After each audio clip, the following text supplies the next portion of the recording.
Hello guys, good morning. Papakita natin ngayon paano baklasin yung cover nitong shifter natin, no? So yung mga nagtatanong diyan, paano daw pag nalaglagan ng piso, no? Nalaglagan ng barya dito, no? Madali lang pong kunin 'yon. Basta marunong kayong magbukas nito.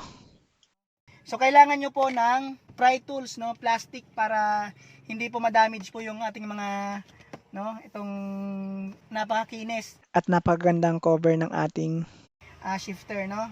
Alright, so gagawin nyo lang, babaklasin nyo lang po muna ito uunahin nyo, no? So gagawin nyo lang, right, sungkit lang po yan. Ayan.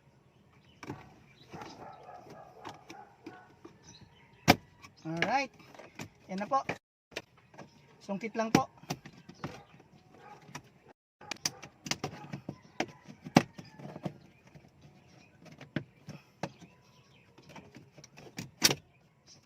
Alright, ayan po, sungkit lang po mga kaibigan. And then yung kabila naman, ganun din guys, no, sungkitin nyo lang dito sa loob.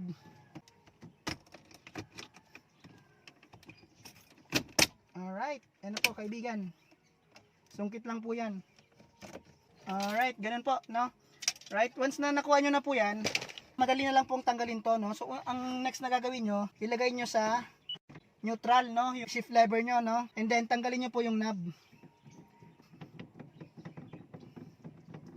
Yan. And then, sungkitin nyo lang po ulit sa gilid, no? Kasi may mga lock po yan sa gilid.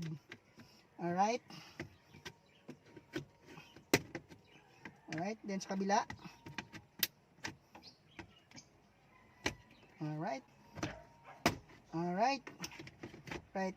Yan po. Once na nasungkit nyo na, pwede nyo na po siyang iangat. Dahan-dahan lang po sa pag-angat, no? Meron po kasi siyang wire, no? Yung wire doon sa ilaw, no? Sa ilaw ng inyong mga indicator po kung kayo ay naka-park, naka-reverse or naka-neutral, no? So ilaw po 'yan, no? May wire. So ngayon po pwede niyo na pong linisan, no? Linisan niyo gamit kayo ng brush. Yan. So or hanapin niyo na po yung barya dito, no? Kung mayroon kayong magnet, pwede niyo magnetin kung nasa ilalim yung barya. So ganyan lang po siya, no? So ito pwede niyo rin tanggalin ito kung gusto niyo pang tanggalin. So, try natin tanggalin 'yan, no? Alright. Alright po, yan, no. Open na po siya, no. Pwede nyo na pong linisan yan. Alright, yan po. Alright guys, ngayon nakuha nyo na yung barya, no, na nahulog. Linisan nyo na, or napalitan nyo na yung gusto nyong palitan ng ilaw dito. So ibabalik nyo na, madali lang po yon pagbalik, no. So pwede nyo pahuli na to, no. Pwede nyo nang ipahuli to. Mabilis lang naman po ibit yan. Pasok nyo ulit, no. Ganun lang ulit, pasok nyo yung wire. So pasok nyo lang po ulit yung butas. Ayan, may butas po siya, no. Ayan, so pasok nyo lang po siya ulit, no. Right. And then yung mga lock, didiinan nyo lang po. Right, okay na po siya. Alright, and then pwede nyo nang ibalik to. Balik natin siya.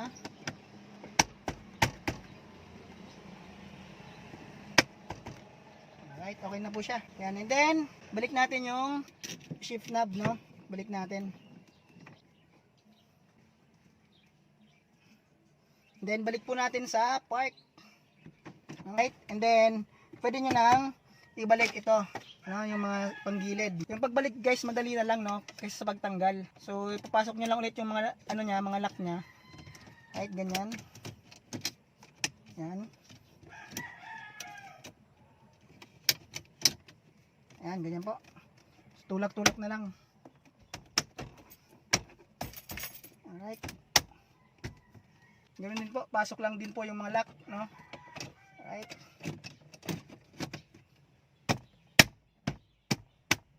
Alright, so yan po. Tapos na po, napakasimple po, no? Paano baklasin yung shifter cover, no?